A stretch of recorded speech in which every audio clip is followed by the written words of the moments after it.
மன்னிச்சிருங்க. எதுக்குங்க என்ன மன்னிச்சுன்னு ஒரு வார்த்தை சொல்லுங்க. மன்னிக்க முடியாது. நீங்க என்ன தப்பு பண்ணீங்க? உலகத்துல உள்ள அத்தனை பேர் மன்னிச்சாலும் தீராது. அவ்வளவு இருக்கு. நல்ல புள்ளியா இருக்கீங்க. ஆரம்பிச்சு வைங்களேன். மன்னிச்சுட்டேன்னு ஒரு வார்த்தை சொல்லுங்க. எதுக்குன்னு சொல்லுப்பா. தம்பி, இத்தனை நாளா நான் உங்க அண்ணனை அயோக்கிய அற்ப பொறாமக்காரன் நினைச்சிட்டு இருந்தேன். ஆனா இன்னைக்கு அவர் செஞ்சிருக்கிற ஒரு காரியத்தை கேட்கும் போது அவர் ஒரு முருக அவதாரம், அவர் ஒரு மகாத்மாங்கிற முடிவுக்கு வந்துட்டு அதுல சந்தேகமே கிடையாதுங்க. எங்க அண்ணன் ஒரு தெய்வ பிறவிதான். இத புடிங்க புடிங்க. ஆனா தெய்வம்ன்றான். நான் போறேன். கொஞ்சம் கொஞ்சமா தானடா கரைக்க முடியும். கொஞ்சம் கொஞ்சமா. சரி, நானும் கொஞ்சம் கொஞ்சமா வாங்கிக்கிறேன். எங்க அண்ணன் அப்படி என்னங்க காரியம் செஞ்சாரு? அதாவது தம்பி, கூட்டுறவு முறையில விவசாயம் பண்ணணும்னு சொல்லி பஞ்சாயத்து போர்டு ஒரு தீர்மானத்தை நிறைவேற்றி அதுக்கு ஊரா நிலம் கொடுக்கறதுக்கு முன்னாடி உங்க அண்ணன் குடும்ப நிலத்தை பூரா கொடுக்கறேன்னு சொல்லிட்டாரு தம்பி. அதுல உங்க நிலமும் சேர்த்து. ஏண்டா, குடும்ப நிலம்னா தம்பி நிலமும் சேர்ந்தது தானே. எங்க அவ்வளவு நிலத்தையும் கொடுக்கறேன்னு சொல்லிட்டாரா? ஊரறிய சொல்லிவிட்டாரு. எங்க அண்ணன் ஒருத்தருக்கு தாங்க இவ்வளவு பரந்த மனப்பான் வரும். இன்னுமா அதுல பாருங்க தம்பி ஒரு வேடிக்கை. இத்தனை நாளா உங்க அண்ணன் நான் அற்பேன் அயோக்கியன்னு நினைச்சிட்டு இருந்தேன். ஆனா இன்னிலிருந்து அவரை தெய்வமா மதிக்க ஆரம்பிச்சிருக்கேன். ஆனா இத்தனை வருஷமா உங்க அண்ணனுக்கு மாலை போட்டு பின்னாடி கைதட்டிட்டு இருந்தாங்களே, அவங்கெல்லாம் இன்னைக்கு உங்க அண்ணனை பத்தி என்ன பேசுறாங்க தெரியுமா? என்ன பேசுறாங்க? ஏண்டா களிமண்ணு பையில கூட இருந்து கேட்டு சொல்லேண்டா. அதாவது வயக்காட்டுல விவசாயிங்க அத்தனை பேரும் உங்க முன்னால என்ன பேசுறாங்களோ அதை அப்படியே இங்க சொல்லிடவா? சொல்லு பண்ணக்க. அத்தனை பேர் இந்த ஆளை வளைச்சுக்கிட்டு. தம்பி, ஊர்ல என்ன பேசிக்கிறாங்கன்னா, பெரியவருக்கு குழந்தை இல்ல, தம்பிக்கு ஒரு குழந்தை பிறந்தாச்சு, இன்னும் பலது பிறக்கலாம். அப்படி இருக்கும் போது தம்பி ஒரு வார்த்தை கேட்காம குடும்ப சொத்து பூராவும் தூக்கி தரேன்னு இவர் எப்படி சொல்லலாம்? தம்பின்னு என்ன சொந்த தம்பியா? சின்ன மகன் தானே. அப்படி சொல்றான். இவர் தலைவர் தியாகின்னு பேர் எடுக்கிறதுக்காக வேண்டி எல்லாத்தையும் தூக்கி கொடுத்துட்டு புள்ள குட்டியோட தம்பியை நடுத்தரவுல நிப்பாட்ட போறாள் பேசிக்கிறாங்க. சும்மா நிறுத்துங்க மாமா. பேருக்கும் புகழுக்கும் ஒரு காரியத்தை செய்யறவர் இல்ல எங்க அண்ணன். நேரம் ஆக ஆக பயம் அழுத்தமாயிட்டு இருக்கான். ஏங்க நடக்காத காரியத்துக்கு வந்து மெனக்கட்டு. நீ என்னடா சலிச்சுக்கிற? களிமண்ணு பையல நீ இங்கே தம்பி, இப்போ நமக்குள்ள பேசிப்போம். உங்க அண்ணன் என்னைக்குமே இந்த ஊருக்கு தலைவரா இருந்துட முடியுமா? சொல்லுங்க. நாளைக்கு இன்னொருத்தன் வர்றான், வரட்டும். அவன் இந்த கூட்டுறவு விவசாய திட்டத்தையே மாத்தறான். தாராளமா மாத்தட்டும். அப்ப நீங்க என்ன பண்ணுவீங்க? எங்க நிலத்தை நாங்க பிரிச்சு எடுத்துட்டு வந்துடுறோம். எப்படி முடியும்? ஏன் முடியாது? என்ன தம்பி, கூட்டுறவு விவசாயம் வந்தாலே வயல்ல வரப்பு எல்லக்கல்லும் எகறி போயிடும் தெரியுமா? அந்த நிலைமையில உங்க நிலத்தை உங்களால எப்படி கண்டுபிடிக்க முடியும்? அதான வரப்பு இருக்கிற இந்த காலத்திலேயே ராவோட ராவா எல்லக்கல்ல 2 அடி நவிட்டு வச்சு விட்டு அண்ணன் தம்பிக்குள்ள என்னது ஒண்ணுதுன்னு அதே கல்லால அடிச்சுக்கிறா வெட்டிக்கிறான் குத்திக்கிறாங்க. அதுதான் மாப்பிள்ள உலகம். உங்க நிலம் எங்க இருக்குன்னு உங்களுக்கு தெரியுமா? தெரியாது. அப்படி இருக்கும்போது நாளைக்கு எப்படி பிரிச்செடுப்பீங்க? இருக்கீங்களா? எங்க அண்ணன் இருக்காரு, அவருக்கு எல்லாம் தெரியும், அவர் பிரிச்சு எடுத்துப்பாரு. நாளைக்கு உங்க அண்ணன் செத்து போயிட்டாருன்னு வச்சுக்கோங்க. மாப்பிள்ள காயத்தை பத்தி பேசுறேன். சரீரம் நினைவில்லாதது. நேற்று இருந்தவன இன்னைக்கு காணும். இவர் எடுத்துக்கங்க. இன்னைக்கு இருக்காருல்ல, நாளைக்கு பாருங்க. நான் மாத்திரம் என்னடா, எல்லாருமே ஒரு காலத்துல சொய்தாண்டா. பின்னால வாழ போறது அந்த குழந்தை தானே. ஏன் திடீர்னு இப்பதானே வீட்டை விட்டு சந்தோஷமா புறப்பட்டு போனீங்க? அதுக்குள்ள என்ன நடந்துச்சு? முகமெல்லாம் வேத்து போயிருக்கு. நான் சொல்றபடி செய். வீட்டுல இருக்கிற நகை நட்டு வெள்ளி பாத்திரம் பித்தளை பாத்திரம் தட்டு முட்டு சகல சாமானை கொண்டுட்டு வந்து கூடத்துல வை. கொண்டாந்து வச்சிடுறேன். எதுக்காக?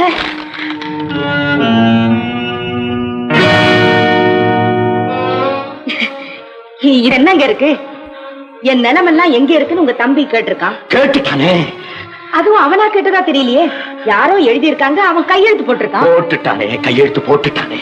சீதா, நிலமெல்லாம் எங்க இருக்குன்னு கேட்டாயினா இல்ல என் நிலத்தை பிரிச்சு கொடுங்கன்னு கேட்டாயினா? அதுக்காக இப்பவே பிரிச்சு கொடுத்துட போறீங்களா? வேற வழி இல்லன்னா ஊர்ல எல்லாரும் என்ன சொல்லுவான்?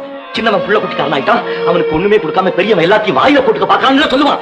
நான் பிரிச்சு கொடுக்க போறேன்னாக்க ஏதோ ரகசியமா அவனை கூப்பிட்டு இருந்தாப்பா வச்சுகள் கொடுக்க போறது இல்ல. ஊரு பெரிய மனுஷன் எல்லாத்தையும் கூப்பிட்டு அவங்களுக்கு முன்னால 2 பங்கா போட்டு சரி சமமா தான் கொடுக்க போறேன். சீதா, பாத்திரம் பண்றோம்னாக்க இப்ப நீ புடங்க பாரு, தண்ணி குடிக்கிற தமிழர் முதல் கொண்டு கொண்டாந்து வைக்கிறேன். தெரியுமில்ல? வைக்கிறேங்க. போ, இதெல்லாம் கையில வைக்கிறேன். சீக்கிரம் போகிறேன். மாரியம்மன் குங்குமம் வச்சுக்கோங்க. பெரியவர் உங்க எல்லாரையும் உடனே அங்க வர சொல்றாரு. அந்த லெட்டரை கொடுத்து வரவேற்பேன். எங்க அண்ணன் ஏதாவது சொன்னாரா? நான் தப்பிச்ச மாட பெரும்பாடா போச்சு. ஏங்க, நான் அப்பவே சொன்னேன், அண்ணன் தம்பிக்குள்ள என்ன இருந்தாலும் என்ன எதுன்னு நேரு கேட்டுக்கிறது என்னத்துக்கு லெட்டர்னு சொன்னேன். அப்ப கேட்கற நீங்க எல்லாம் இப்ப பாருங்க. இல்ல என்னது ஒண்ணு இல்ல. என் பங்கு நம்ம இருக்குன்னு கேட்டு இவங்க அண்ணனுக்கு எழுதியிருக்காரு. ஐயோ, இப்ப என்ன வந்துடுச்சு? எதுக்காக அப்படி ஒரு லெட்டர் எழுதுனீங்க? இவங்க தான் சொன்னாங்க. அவங்க சொன்னா உங்களுக்கு எங்க போச்சு புத்தி? அவங்க எழுதி கொண்டு வந்தாங்க, நான் கையெழுத்து தான் போட்டேன். ஏப்பா நீங்க எல்லாருமா சேர்ந்து என்ன செஞ்சு வச்சிருக்கீங்க பாத்தீங்களா? இப்போ அது புரிஞ்சுக்கிட்டீங்களா? இந்த கூட்டத்தை உங்களை கிளறி விட்டுட்டு அவங்க ஒதுங்கிட்டாங்க. ஏங்க உங்களுக்கு பெரியவர் மாதிரி தெரியாது? அந்த லெட்டரை பார்த்து அவர் என்ன பாடுபட்டுக்கிட்டு இருப்பாரு. பெரியவர் காத்துட்டு இருப்பார். போங்க போங்க, புறப்படுங்க. உங்க அண்ணன் தம்பி ஒத்துமைய அந்த மகமாய் தான் காப்பாத்தணும். புறப்படுங்க.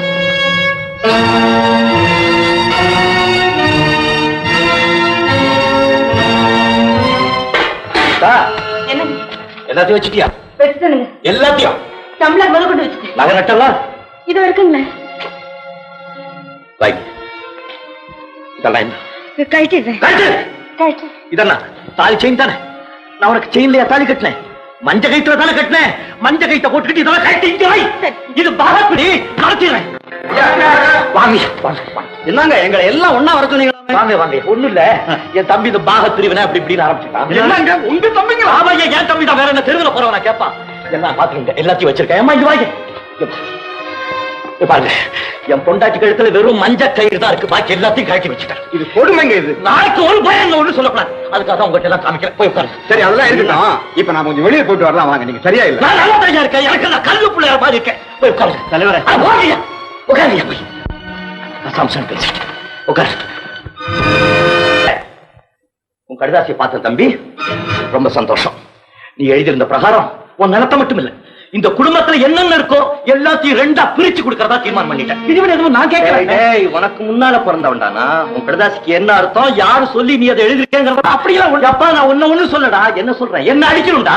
ஏன்னா சின்ன பிள்ளைல இருந்து என் பேச்சை கேட்டு நடக்கும்படியாவே உன்னை வளர்த்துட்டேன் பாரு.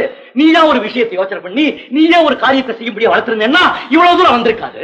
ஐயோ, பிரிவினை ஏதோ பிரிவினை தான் தடுக்க முடியாது. எல்லாம் முடிஞ்சு போச்சு. இல்லடா, வா ஐயா. இந்த குடும்பத்துல இருக்கிற எல்லா சொத்தையும் கூடுதல் குறைச்சல் இல்லாம 2 பங்கா பிரிச்சு வச்சிருக்கேன். இதுல எந்த பங்கு அவருக்கு தேவையோ எடுத்துட்டு போக சொல்லுங்க.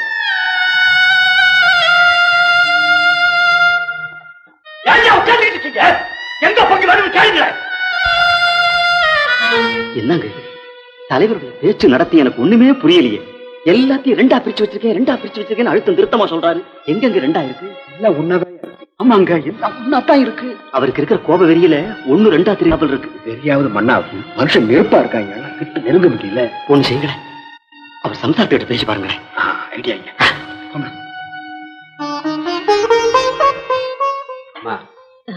நம்ம தலைவர் என்னமோ 2 பங்கா பிரிச்சு வச்சிருக்கேன்னு சொல்றாருங்களே.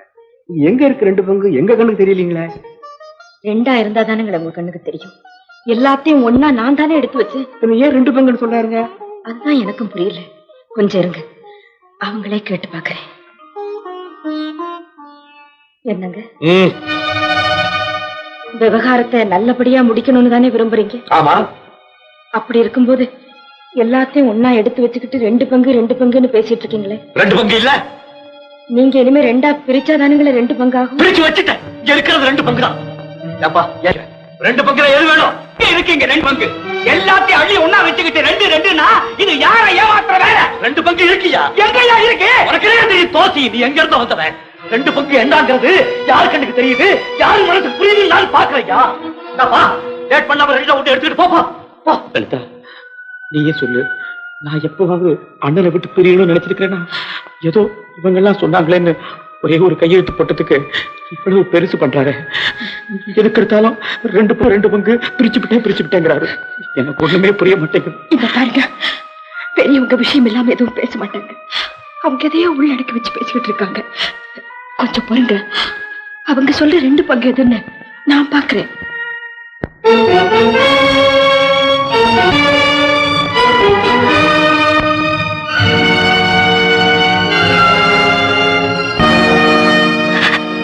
என்னங்க உங்க அண்ணன் சொல்றது உண்மைதாங்க. இங்க 2 பங்கு இருக்குங்க. என்ன லலிதா வளர்றேன்? 2 பங்கு எங்க இருக்கு? இன்னமும் உங்களுக்கு புரியலையா? பெரியவங்க சொத்தை எல்லாம் ஒரு பங்காகவும் தன்னை ஒரு பங்காகவும் வச்சு பேசிக்கிட்டு இருக்காங்க. இப்ப அவரு கேட்கறதுக்கு சரியான அர்த்தமே, உனக்கு சொத்து வேணுமா, கூட பிறந்த அண்ணன் வேணுமான்னு கேட்காம கேட்டுக்கிட்டு உட்கார்ந்து இருக்காங்களே. சொல்லுங்க, உங்களுக்கு என்ன வேணும்? எனக்கு அண்ணன் தான். சொல்லுங்க, கேளுங்க, போங்க.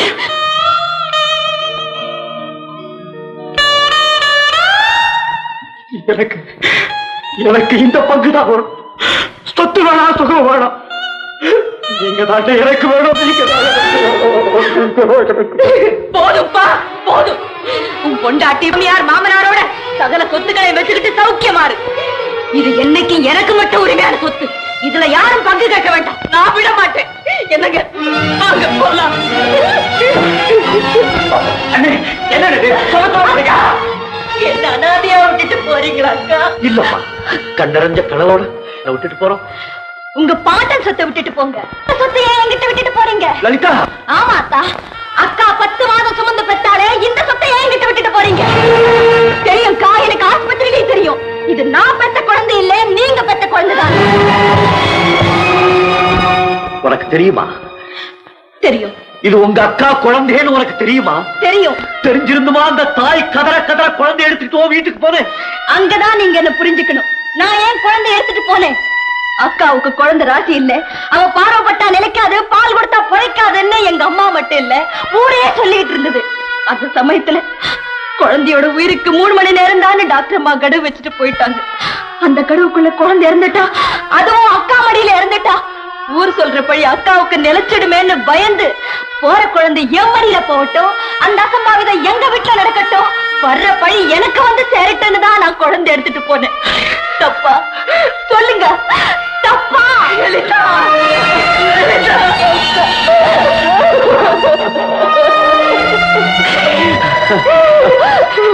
அண்ணே, எனக்கு தெரியாம இந்த வீட்டுல இவ்வளவு நடந்திருக்கு. இது வரைக்கும் எங்க 2 பேரையும் நீங்க குழந்தைங்க மாதிரி நடத்திட்டு வரீங்க. தெரிஞ்சோ தெரியாமலோ நாங்க ஏதாவது தவறு செஞ்சிருந்தா எங்களை மன்னிச்சிருங்க. தயவு செஞ்சு இந்த வீட்டை விட்டு மட்டும் போயிடாதீங்க. போக மாட்டேன்ப்பா, உங்களை விட்டு நான் போகவே மாட்டேன்ப்பா.